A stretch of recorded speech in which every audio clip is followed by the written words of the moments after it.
Well, today is moving day. I knew this day was coming. I have known it since we first moved here. It's always been the plan, so I've never really gotten settled in because I knew eventually all our things would be moved. Originally, we had contacted the tiny shed mover in our area, but he had a lack of communication with Patrick. Eventually, he just never responded back, so we decided just to do it ourselves. We were nervous, but we were determined, and Patrick had a plan. We rented the skid steer again and took our time with each step, and very slowly we guided our tiny home to its new permanent location. There were so many intense emotions through this 7-hour process, but we conquered what we set out to do.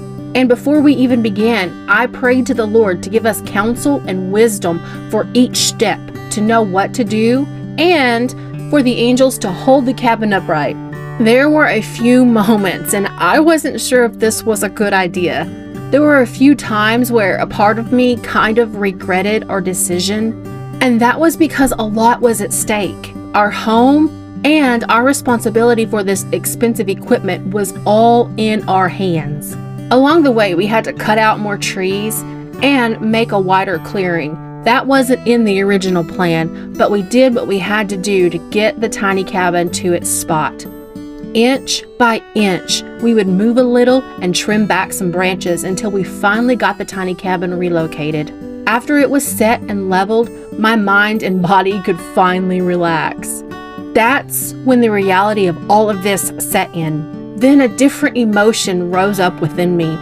It was a sentimental feeling of being in a new spot. But I pushed it back, wanting to embrace this new view and keep the excitement of the move within me.